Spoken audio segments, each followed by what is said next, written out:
Muito bem. Glória a Deus. Vamos à palavra de Deus, então, no livro de Neemias. Livro de Neemias, capítulo 8. Neemias, capítulo 8.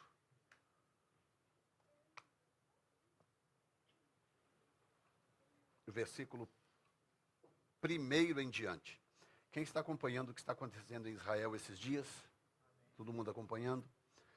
Nós vamos daqui a pouco levantar um clamor. Eu tenho uma bandeira de Israel, mas eu procurei e não achei essa bandeira. Aí eu trouxe esse talit, é um pano de oração judeu, né, que tem também os símbolos de Israel. E nós vamos usar isso aqui como símbolo no dia de hoje, para nós orarmos pela nação de Israel. E o que está acontecendo lá é algo extremamente maligno. Não se iluda. A mídia mente muito. A Globo no Brasil teve a cara de pau de dar. A primeira notícia da Globo foi: Israel ataca a faixa de Gaza.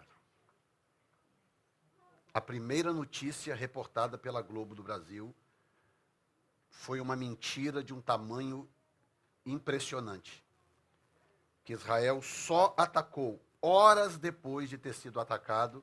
Eles invadiram o território israelense armado. Está em, me parece que 300 pessoas mais ou menos mortas.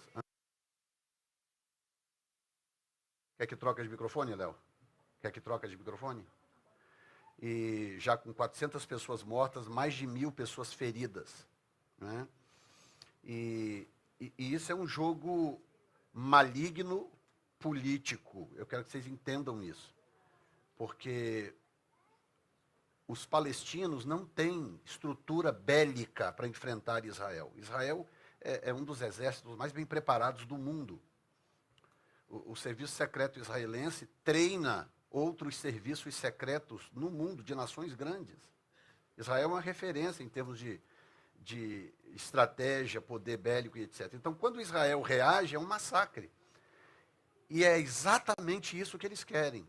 Eles são tão covardes e tão malignos que eles escondem suas armas, os foguetes, eles escondem em bairros habitados, em basements de casa de famílias que não têm opção, ou deixa ou morre, para que quando Israel retaliar, aquilo possa ir para a mídia como sendo um massacre israelense contra civis.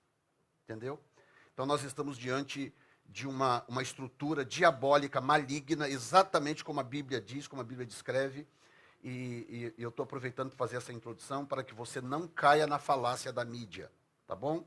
Muito cuidado com isso. A forma como a CNN está reportando, impressionante, dá vontade até de vomitar quando você ouve a reportagem da CNN. Então, que Deus guarde a nação de Israel, amém? Capítulo 8, versículo 1 de Neemias diz: E chegado o 7º mês, e estando os filhos de Israel nas suas cidades, todo o povo se ajuntou como um só homem na praça diante da porta das águas. E disseram a Esdras, o escriba, que trouxesse o livro da lei de Moisés, que o Senhor tinha ordenado a Israel. E Esdras, o sacerdote, trouxe a lei perante a congregação, assim de homens como de mulheres, e de todos os sábios, para ouvirem no primeiro dia do 7º mês. E leu nela diante da praça, que está diante da porta das águas, desde a alva até o meio-dia. E homens e mulheres e sábios, e os ouvidos de todo o povo estavam atentos ao livro da lei. Olha mais à frente o que diz no versículo 13, que eu quero que você entenda que não pode ser coincidência que esta parte do livro tenha caído exatamente no dia de hoje. E no dia seguinte, ajuntaram-se os cabeças dos pais de todo o povo, os sacerdotes e os levitas, a Esdras, o escriba, e isso para atentarem para a palavra da lei. Verso 14. E acharam escrito na lei que o Senhor ordenara pelo ministério de Moisés, que os filhos de Israel habitassem em cabanas, na solenidade da festa no 7º mês. Senhor, fala conosco nesta manhã, enche os nossos corações mais uma vez da tua verdade. Desmascara o inimigo pelo poder das Escrituras e prepara o teu povo, Senhor, para viver momentos turbulentos como este que estamos vendo acontecer diante dos nossos olhos. Nós abençoamos a nação de Israel, pedimos paz para Jerusalém e abençoamos o povo judeu em nome de Jesus. E todos dizem amém. Veja bem, a mensagem de vocês são testemunha de que eu venho pregando no livro de Neemias e eu estou seguindo um fluir, não é?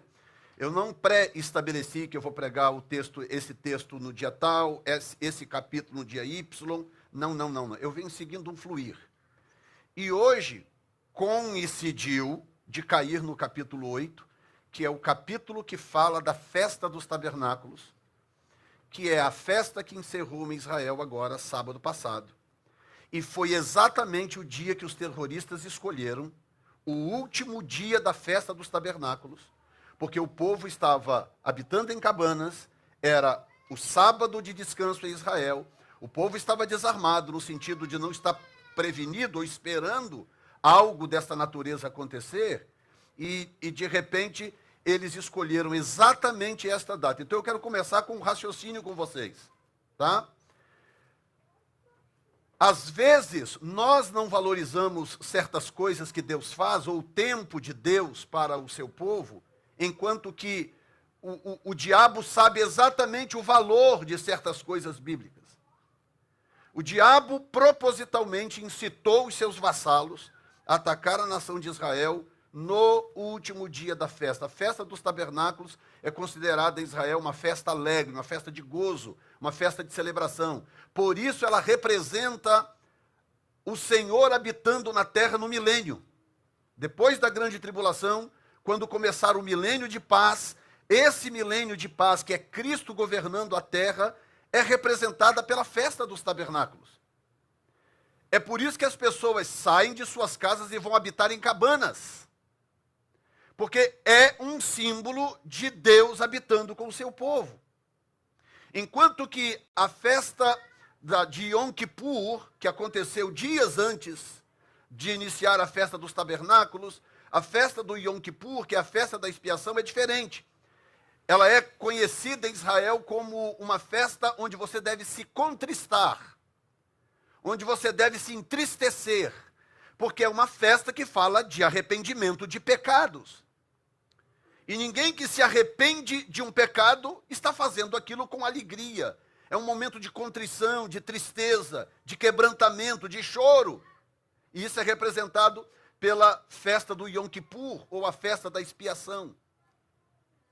Logo depois vem a festa da alegria, a festa do gozo, a festa onde Deus habita com o seu povo, que vem depois do arrependimento, e eu vou falar sobre o arrependimento na semana que vem depois do arrependimento de propósito, porque significa que quando nós genuinamente nos arrependemos dos nossos pecados, o que é que acontece? O Senhor vem habitar conosco. Isso é um princípio inegável. O diabo aproveitou exatamente isto para atacar Israel numa festa que para os judeus é motivo de gozo e de alegria. Mas hoje eu quero aproveitar o texto em questão para compartilhar com você algo sobre o tema: os princípios do reino continuam os mesmos. O capítulo 8 de Neemias servem para nos informar que não houve mudança nos princípios de Deus. Eles continuam sendo os princípios de Deus e eles continuam sendo imutáveis. E eu quero te mostrar 5 coisas nesse texto que apontam para a realidade de que nada mudou nas Escrituras Sagradas. O primeiro é que as festas do Senhor não mudaram. O segundo é que o livro da lei ainda é o mesmo. Não mudou para o livro dos Mormons, não mudou para o livro dos Testemunhas de Jeová, não mudou para o Alcorão. Não, o livro da lei continuou o mesmo. Terceiro lugar, o púlpito existe por causa da palavra, não podemos corrompê-lo. Quarto lugar, Deus continua procurando adoradores. E quinto lugar, a alegria do Senhor continua sendo a nossa força. Então vamos ao primeiro. As festas do Senhor não mudaram. Desde os tempos remotos, quando Deus falou com Moisés para regulamentar as celebrações. Inclusive, algumas delas já eram praticadas antes. Como, por exemplo, a festa dos pães asmos é antiga, desde antes de Moisés.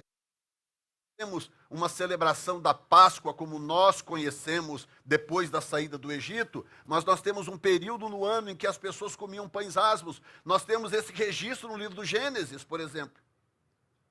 Então, a intenção de Deus de ter 7 tipos de celebração para configurar os ciclos repetitivos da sua interação com a raça humana, ele estabeleceu essas 7 festas e elas não mudaram, nunca mudaram.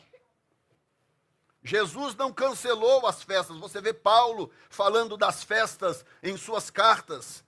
E muitas vezes, para nós ocidentais, de forma meio que velada, porque como ele está escrevendo para pessoas que já conheciam daquele assunto, ele não precisava explicar com detalhes, porque Paulo não estava escrevendo as suas cartas pensando em 100, 200, 300, 400 anos à frente. Ele estava escrevendo para o seu público imediato, que eram pessoas que conheciam muito bem aquilo ali.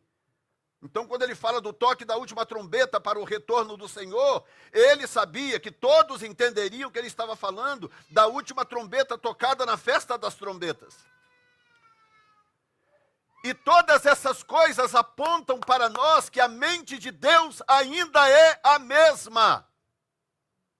Nós celebramos a festa da Páscoa, por exemplo, integralmente, com as nossas limitações, logicamente, mas nós celebramos. E há um tempo atrás, quando nós começamos a celebrar a Páscoa, logo que abrimos a igreja, então muitas pessoas começaram a nos criticar nas redes sociais. Isso aí é não sei o que lá, Jesus pôs fim à lei, que não sei o que e tal. E as pessoas não entendem que a lei mosaica não estabelece as festas. As festas são estabelecidas pelo Senhor para um calendário cíclico que revelam os rastros de Deus. Tem aquele livro do Tommy Tenney, Caçadores de Deus, não sei quem leu aquele livro, Os Caçadores de Deus, Tommy Tenney, um pastor americano.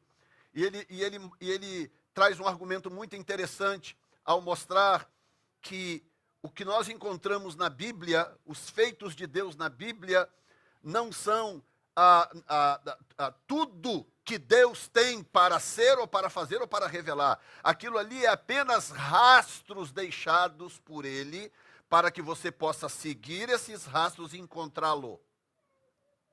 O relacionamento com Deus, dos filhos de Deus, devem acontecer de forma individual. Como assim, pastor? Ora, se o seu relacionamento com Deus só acontece aqui na igreja, em culto, porque estamos coletivamente em culto, então aqui você tem um relacionamento com Deus maravilhoso. Aí passa a semana inteira, você não tem nenhuma relação com Deus. Você não ora, você não jejua, você não lê a palavra, você não clama, você não chora, você não se arrepende, você não faz nada durante a semana. Você só faz na igreja porque você está coletivamente na igreja. Então isso significa que você não tem nenhum relacionamento com Deus. Seu relacionamento com Deus é zero. Pergunta aqui qual é a esposa que aceitaria o marido se relacionar com ela só em público. Estamos em público? Meu amor, você é maravilhosa, você é isso, você é aquilo. Terminou, foi todo mundo para casa, cada um desaparece para um quarto, ninguém fala um com o outro a semana inteira, só vão se falar de novo no domingo na igreja.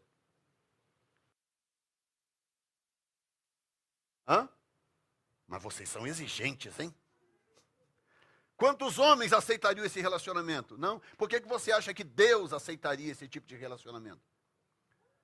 Relacionamento só de domingo. Você só encontra com ele, aí no domingo você diz cada coisa maravilhosa. Você canta as letras mais incríveis. Você isso, você aquilo. Só no domingo. Durante a semana não, você está ocupado demais trabalhando, fazendo e acontecendo, brigando, não sei o que, isso e aquilo. E o tempo passa e você não consegue se relacionar com ele. Tem alguém me ouvindo?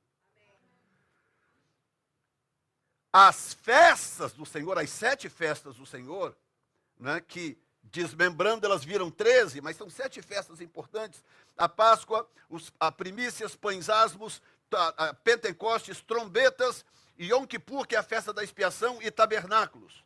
7 festas do Senhor. Essas festas, elas representam a mente cíclica de Deus. Você sabia que Deus se revela ciclicamente? O que é uma revelação cíclica? Significa que ele repete coisas e ações à medida em que os ciclos vão passando. São repetições. Por isso que ele criou o tempo de forma cíclica. O tempo é cíclico. Nós estamos nos aproximando do final de um ano, que para nós será 31 de dezembro, não é? O ano bíblico virou agora dia 15 de setembro, mas o ano gregoriano vai virar dia 31 de dezembro. 31 de dezembro, o que acontece? Você continua contando ou você zera e volta para 1º de janeiro? Zera, não é? Significa que você está encerrando um ciclo e começando outro. Estão entendendo? E você então não se perde por causa da noção cíclica. Quando a gente fala aqui do calendário judaico, por exemplo, que a mentalidade judaica cíclica é um pouco diferente. É exatamente as festas, porque o calendário não para, continua contando. Agora o calendário judaico está em 5.784. Então, para a nossa mente, que já está acostumada com o calendário gregoriano, que vira um ano após o outro, estamos em 2023 para 24, é uma loucura pensar que alguém está contando a história já em 5.784. Essas festas têm importância. Então, quando começa no verso 2, dizendo, e Esdras, o sacerdote, trouxe a lei perante a congregação, assim de homens como de mulheres, e de todos os sábios para ouvirem, no 1º dia do 7º mês. Por que o texto está me dando a data, meu Deus?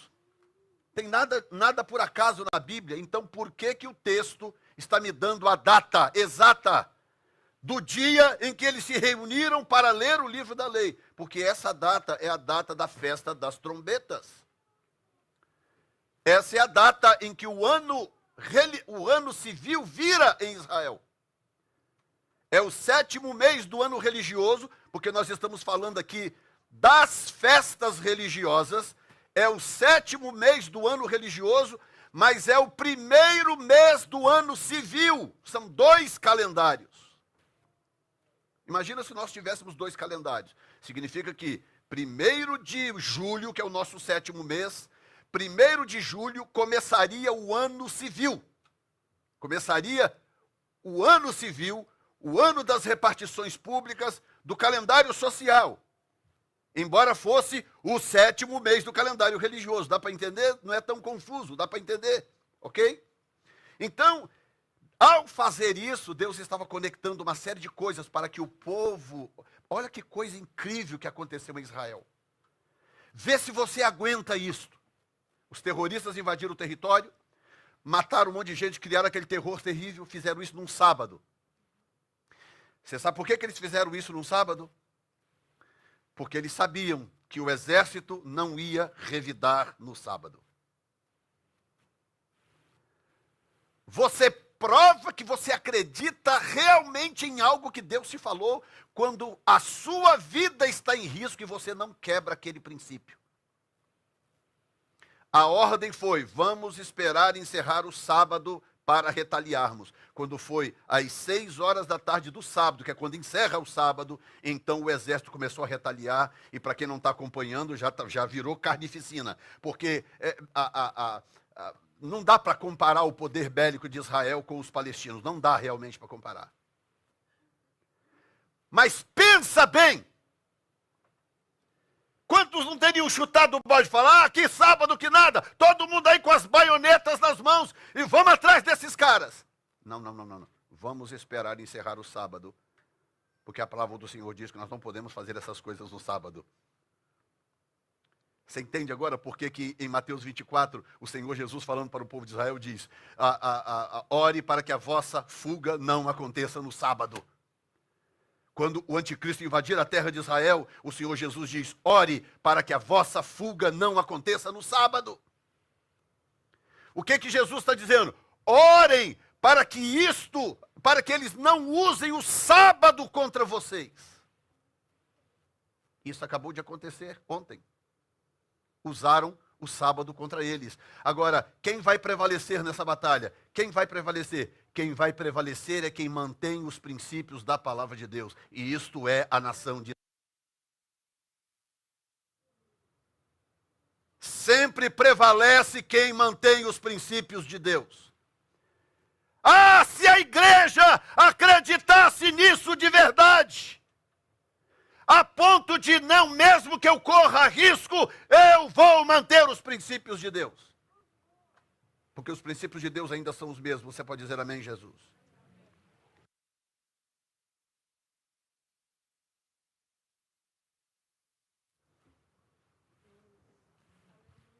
Não é não, tá verdinho. Se falhar de novo, eu vou trocar. Então, eu vou tirar do bolso, pode ser isso também. Pode ser porque estava dentro do bolso. Eu vou te colocar aqui. E aqui a gente vai... Vamos ver. Número 2. O livro da lei ainda é o mesmo. Olha só, o versículo 2 diz assim: e Esdras, o sacerdote, trouxe o livro perante a congregação. Diga comigo, o livro. Você está fraco demais, diga o livro. No verso 3 diz, e leu nele diante da praça, que está diante da porta das águas, desde a alva até o meio-dia, perante homens e mulheres. E os ouvidos de todo o povo estavam atentos ao livro da lei. Diga, o povo estava atento ao livro da lei. Deixa eu te falar uma coisa, há um debate antigo, me presta aqui a sua Bíblia de papel, porque eu estou com uma eletrônica ali. Existe um debate antigo a respeito do valor deste livro. É o livro mais escrutinado da história, mais perseguido da história. Tem gente que odeia este livro. Agora no Brasil estão falando em banir a Bíblia. Tem um projeto de lei no Rio de Janeiro para banir a Bíblia. Porque ao longo da história as pessoas perseguem este livro, porque este é o único livro que denuncia o nosso pecado. O único livro da história que denuncia o nosso pecado é este, a Bíblia Sagrada. E porque ela nos confronta e denuncia o nosso pecado, o diabo tem ódio deste livro. Todo movimento contra a Bíblia é um movimento encabeçado por Satanás. É um movimento encabeçado pelo diabo, porque o diabo sabe que se você acreditar neste livro, ele não consegue te levar para o inferno. Acreditar neste livro aqui é o seu passaporte para morar com Deus e não ir para o inferno. E diga comigo, o diabo sabe disso. Diga, o diabo sabe disso. Então a perseguição ao livro da lei é uma coisa impressionante. O livro continua sendo o mesmo. E eu quero deixar uma mensagem aqui, algo até muito incomum. Vocês sabem que eu não é nem raramente faço isso, eu nunca faço isso. Mas eu preciso deixar uma mensagem aqui para uma pessoa por nome. Chama-se Ricardo Gondinho. É um pastor que está no Nordeste. Um pastor influente, conhecido em todo o Brasil, e que se corrompeu pregando a favor de casamento LGBT, de pessoas do mesmo sexo.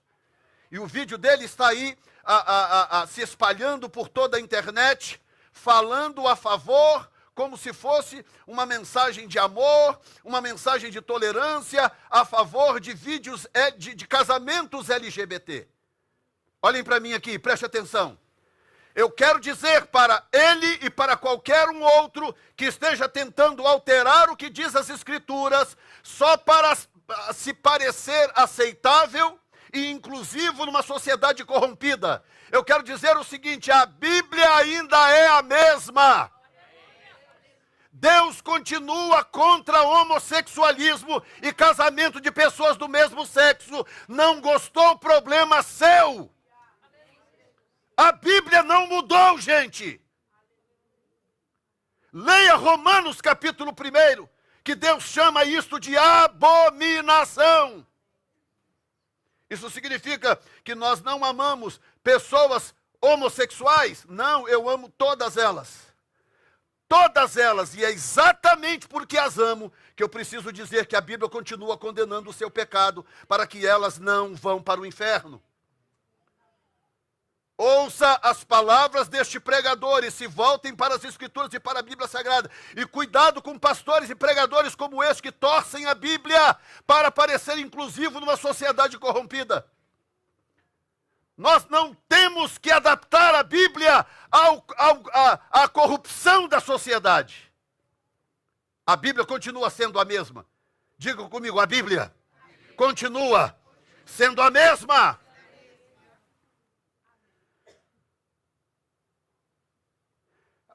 A terceira coisa é que o púlpito existe por causa da palavra e não podemos corrompê-lo. Olha o verso 4, o que é que diz? E Esdras, o escriba, estava sobre um púlpito de madeira que fizeram para aquele fim. Olha aqui, pode deixar em inglês mesmo. E diz que Ezra the scribe stood upon a pulpit of wood, which they had made for the purpose. Qual é o purpose? Qual é o propósito? O propósito é ler o livro da lei e explicar o livro da lei. Olha bem, quando diz no final do verso 3, e os ouvidos de todo o povo estavam atentos ao livro. Ah, meu Deus, quanta corrupção nos púlpitos! Quanta mensagem torpe, errada, mentirosa nos púlpitos. O púlpito foi criado por causa da palavra. O púlpito existe por causa da palavra. Não temos o direito de corrompê-lo. Diz um púlpito de madeira que fizeram para aquele fim. Estavam em pé junto a ele, junto ao púlpito de madeira, a sua mão direita. E aí cita aqui os nomes que eu não aconselho você colocar nos seus filhos: Matitias, Sema, Anaías, Urias, Ilquias, Maazéias, e a sua mão esquerda, Pedaías, Misael, Malquias, Azum, Asbadana, Zacarias, Mesulão, e vai citando os nomes dos maiorais que estavam todos ao redor do púlpito de madeira. De madeira, um púlpito de madeira. Feito para quê? Ou feito por quê? Porque o livro da lei ia ser lido. E olha que coisa linda, gente. Olha o que diz o verso 8. Oh, santo é o Senhor. Verso 8. E leram o livro na lei de Deus, e declarando e explicando o sentido, faziam que lendo se entendesse. So they read in the book, in the law of God, distinctly, and gave the sense and caused them to understand the reading. Do que adianta você ler quando Filipe foi transportado para o caminho de Gaza para poder pregar para um eunuco da rainha de Candace? Que ele chegou e o eunuco está lendo o livro da lei, capítulo 53 de Isaías. Filipe é transportado para lá misteriosamente, e aí pergunta: você entende o que está lendo? Aí o eunuco vira para Filipe e diz assim: como que eu poderei entender se ninguém me explicar? Aí a Bíblia diz que Filipe, então, subindo no seu carro, sentou com ele e lhe explicou, segundo os profetas, que aquele texto falava de Jesus Cristo. Pode ler a história de Filipe em Atos, que você vai ver. Filipe pregou Jesus Cristo. E todo pregador, escute bem as minhas palavras, hein? Todo pregador que corromper o texto bíblico por medo, por covardia, porque você se corrompeu ou se vendeu, você vai pagar um preço caro por isso. Pregador que se corrompe vai pagar um preço caro. Que a alma desse homem vale muito. Eu não posso desviar a alma desse homem. Eu não posso desviar a alma desse homem. Eu não posso desviar a alma dessas damas. Se você não é digno do púlpito, abandone o púlpito. Se você não é digno do púlpito, deixa o púlpito. Vai vender banana na feira. Vai fazer qualquer outra coisa, porque o púlpito é sagrado. Tem alguém me ouvindo aqui, Jesus? leram o livro na lei de Deus e declarando e explicando o sentido é o que eu estou fazendo aqui para você. Explicando o sentido. Ah, eu não vou voltar naquela igreja mais não, porque aquele pregador careca lá, ele fala umas coisas lá que eu não gosto muito, ele é um pouco agressivo, e papapá. Você sabe que tem disso, né? O que eu posso fazer é o seguinte: I love you, eu continuo te amando, Deus cuide de você, Deus tenha misericórdia de você, e por mais que você corra e fuja, você continue achando pregadores que continuam dizendo a verdade. Porque a sua eternidade depende disso. Quem está me entendendo? Diga, a minha eternidade depende muito de quem diz a verdade. O púlpito existe por causa da palavra. Não podemos corrompê-lo. Você vê, isso aqui é uma plataforma comum. Porque o nosso templo é simples. Isso aqui é provisório ainda. Um púlpito comum, sei lá, quase um pé de altura, que meio pé de altura, né, provavelmente, um carpete que não é nada absurdamente chique, normal, um lugar normal. Mas ao subir aqui, para você entender o motivo dessa plataforma, você sabia que no Velho Testamento, essa plataforma que era feita, que nós chamamos de púlpito, que ali está traduzido como púlpito, no Velho Testamento era chamado de bema. B-E-M-A, bema. Esse bema é o mesmo termo usado para o dia que Jesus voltar e se colocar diante dos bodes e das ovelhas para separá-las. A Bíblia diz que ele vai se colocar no bema, ele vai se colocar no púlpito, e no púlpito ele vai separar os bodes das ovelhas. Isso não te assusta, não? Isso me deixa muito assustado, num bom sentido. Não é assustado de apavorado, desesperado. Assustado num bom sentido. Ou seja, eu estou fazendo a coisa certa, andando, procurando andar em retidão. Por mais desafiador que seja. Quarto lugar, no versículo 6. Deus continua procurando adoradores. E Esdras louvou o Senhor, o grande Deus. E todo o povo respondeu, amém, amém. Levantando as mãos. Levante as suas mãos aí, bem alto. Levantando as mãos, e inclinaram-se e adoraram o Senhor com o rosto em terra. Oh, meu Deus. Agora eu te pergunto, por que eles inclinaram faces to the ground? Por que eles colocaram their faces to the ground? Sabe por que eles colocaram o rosto em terra em adoração? Porque alguém antes abriu o livro da lei e pregou a verdade. Porque alguém abriu o livro da lei, pregou as escrituras, eles foram inclinados a adorar a Deus.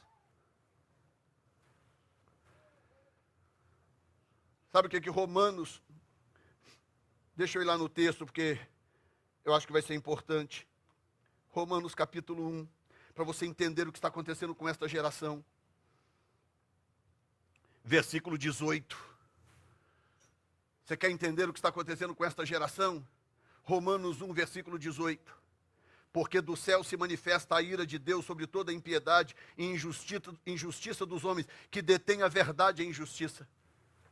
Você está querendo ser inclusivo, abrir uma igreja inclusiva, para os homossexuais não se sentirem rejeitados? Você vai ser culpado do sangue deles. Você vai ser culpado do sangue deles. Porque a Bíblia diz, porquanto o que de Deus se pode conhecer, nele se manifesta, porque Deus lhe o manifestou. Porque as suas coisas invisíveis desde a criação do mundo, tanto o seu eterno poder como a sua divindade se estendem, e claramente se veem pelas coisas que são criadas, para que eles fiquem inexcusáveis, ou seja, indesculpáveis. Porquanto, tendo conhecido a Deus, não o glorificaram como Deus, nem lhe deram graças. Antes, em seu discurso, se desvaneceram, e o seu coração insensato se obscureceu. Dizendo-se sábios, tornaram-se loucos. Você entende agora a gravidade de você seguir gente louca? Você quer seguir gente louca? Verso 23, e mudaram a glória do Deus incorruptível, em semelhança da imagem de homem corruptível, e de aves, e de quadrúpedes, e de répteis. Hoje, muitas igrejas estão adorando o homem, a personalidade humana. Não pode dizer nada que entristeça ninguém, nada que aborreça ninguém. Todo mundo tem que ser agradado o tempo todo. Pelo que Deus também, verso 24, pelo que também Deus os entregou às suas concupiscências do seu coração, a imundícia para desonrarem seu corpo entre si, pois mudaram a verdade de Deus em mentira e honraram e serviram mais a criatura do que o Criador, que é bendito eternamente. Porque eu estou com medo disso, medo daquilo, podem me prender, seja lá o que for, as pessoas porque têm mais medo do homem do que temor de Deus. Pelo que Deus os abandonou, Deus fez o quê? Pelo que Deus fez o quê? Os abandonou às paixões infames, porque até as suas mulheres deixaram o uso natural contrário à natureza. Quem é casado aqui, que tem vida sexual, sabe muito bem o que Paulo está dizendo. Pelo que Deus os abandonou às paixões infames, porque até as suas mulheres mudaram o uso natural, no contrário à natureza. E semelhantemente também os varões, deixando o uso natural da mulher, se inflamaram em sua sensualidade uns para com os outros, varão com varão, cometendo torpeza e recebendo em si mesmos a recompensa que convinha ao seu erro. Você acha que depois que eu ler um negócio desse aqui, eu vou mudar essa mensagem só porque a sociedade corrompida quer que assim seja feito? Alguém de sã consciência tem coragem de mudar esta mensagem para salvar a sua própria pele?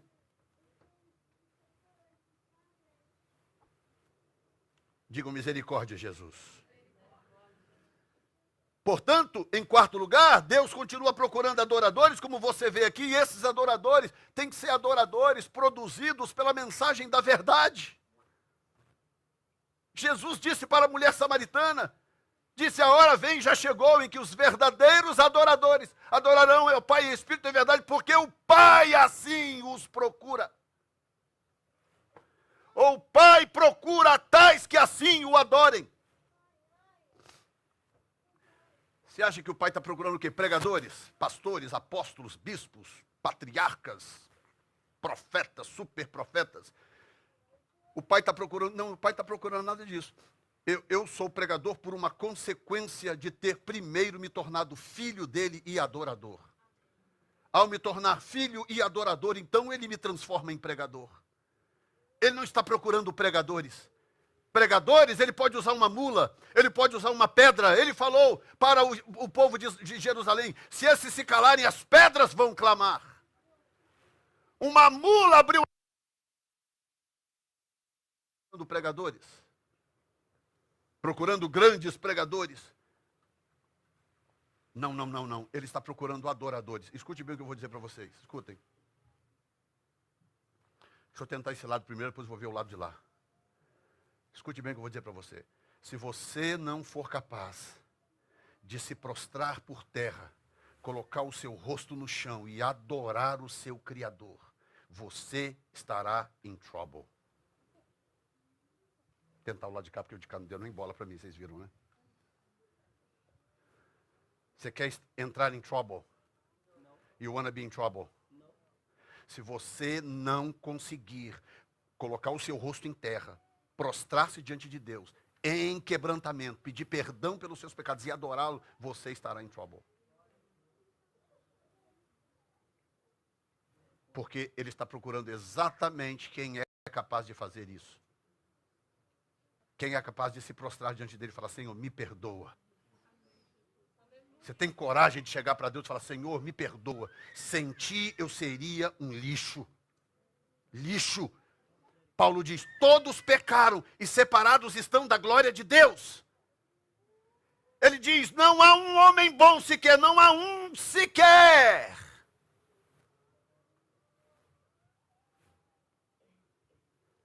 Por outro lado, nós não somos melhores do que aqueles que eu acabei de citar na minha mensagem.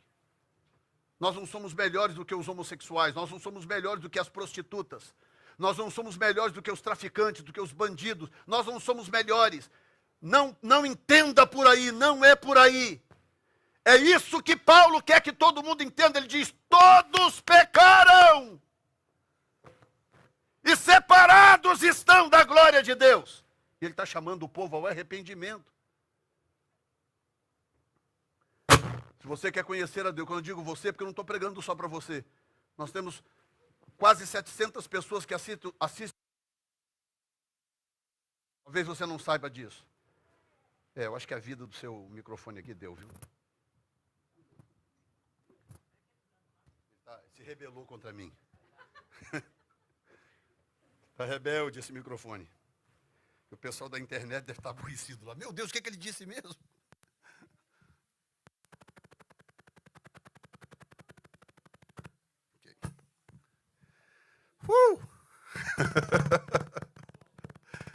Amém ou não? Ih, Léo. Correr para esse?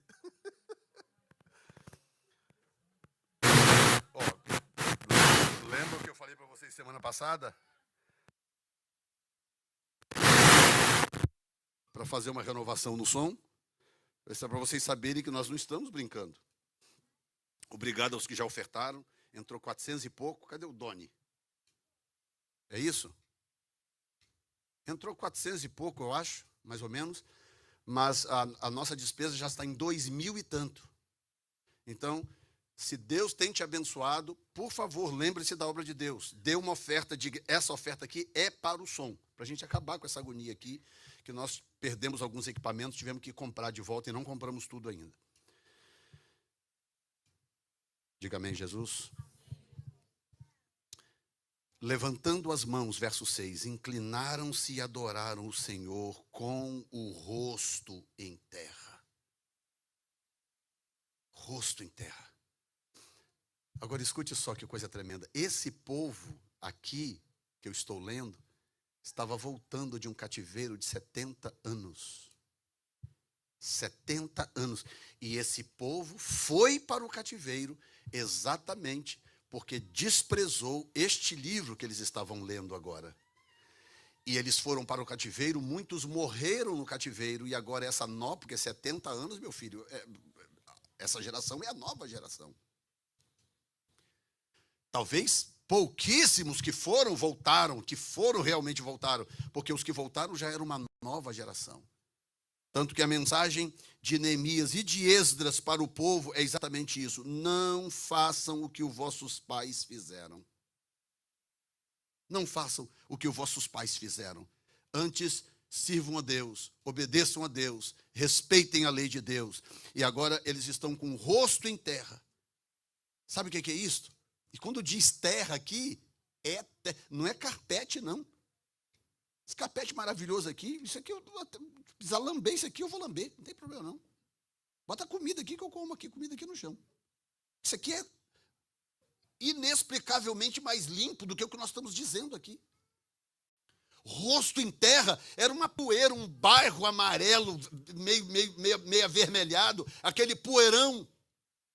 E Deus começou a falar com a nação através da palavra, eles foram colocar o rosto naquela poeira.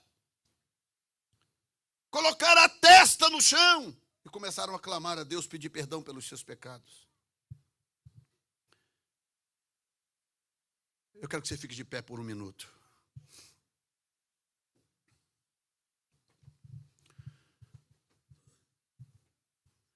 Levante as suas duas mãos para o alto e diga comigo: Deus continua procurando adoradores.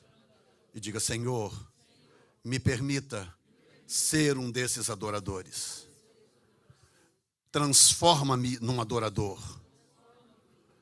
Usa-me como adorador. Faça a tua vontade em mim, Senhor. Me ensina a te adorar para a glória do teu nome. Diga amém, Jesus. Podem se assentar. E quinto lugar, Quinto lugar, a alegria do Senhor continua sendo a nossa força. Diga, a alegria do Senhor é a nossa força. Coloca para mim aí o verso 10, por favor. Verso 10. Pode colocar em inglês mesmo, não tem problema não. Then he said unto them, Go your way, eat the fat, and drink the sweet, and send portions unto them, for whom nothing is prepared. For this day is holy unto the Lord. Neither be I sorry, for the joy of the Lord is your strength. A alegria do Senhor é a sua força. Porque, agora eu quero que você entenda o contexto do porquê desse texto, tá? Do versículo 10. Olha bem o que acontece. E leram, verso 8, e leram o livro na lei de Deus, e declarando e explicando o sentido, faziam que lendo se entendesse. Muito bem. Eles liam e entendiam. Verso 9 diz, e Neemias, que era o Tirsata, que era uma espécie de governador, uma espécie de rei, e o sacerdote Esdras, o escriba, e os levitas que ensinavam ao povo, disseram a todo o povo, este dia é consagrado ao Senhor, vosso Deus, pelo que não vos lamenteis, nem choreis, porque todo o povo chorava, ouvindo as palavras da lei. Você está entendendo o que eu estou te falando? Essa festa é a festa das trombetas que levaria para a festa dos tabernáculos. E o povo estava tão quebrantado, que começou a chorar. Aquele quebrantamento geral no meio do povo. Mas o que Esdras e Neemias queriam é que aquele quebrantamento trouxesse alegria, gozo. Coloca a mão no seu coração e diga comigo, o meu quebrantamento tem o poder de gerar em mim gozo divino. Sabe aquela leveza de que você está fazendo a coisa certa? De que você resistiu? De que você viu muitos se corromperem, você não se corrompeu ainda? Porque você não abandonou o livro santo, o livro sagrado, o livro da verdade. Porque todo o povo chorava ouvindo as palavras da lei. Disse-lhes mais, ide comei as gorduras, bebei as doçuras, e enviai porções aos que não têm nada preparado para si, porque esse dia é consagrado ao Senhor, ao nosso Senhor, porquanto não vos entristeçais, porque a alegria do Senhor é a nossa força. Entende agora por que o diabo escolheu exatamente o fim da celebração da festa dos tabernáculos? Para infligir a Israel uma grande tristeza, um grande choro, um grande pranto, porque ele sabia que esses dias em Israel são dias de alegria, dias de gozo, que Deus mandou o povo se alegrar. E eu quero terminar dizendo isso aqui para você. Diga mais uma vez comigo, a alegria do Senhor é a minha força. Significa que o que o texto está dizendo é que coisas ruins acontecem mesmo. É verdade. Há coisas que acontecem que não são muito boas, muito legais. É verdade. Ninguém está isento de qualquer coisa acontecer, passar ali, dar uma topada, arrancar uma unha, um acidente de carro, uma coisa qualquer, que não aconteça em nome de Jesus. Mas ninguém está isento dessas coisas. Por isso, a palavra de Deus vem. Ei, se abrigue na alegria do Senhor, porque a alegria do Senhor vai te proteger e vai te guardar. Em momentos de luto, de dificuldade, de perda, de dano, do que quer que seja, se volte para o Senhor e diga, Senhor, tem misericórdia de mim, me encha da tua alegria, porque a alegria humana me falta neste momento, eu preciso da tua alegria. Porque diz, a alegria do Senhor é a nossa força. Coloque-se de pé, por gentileza.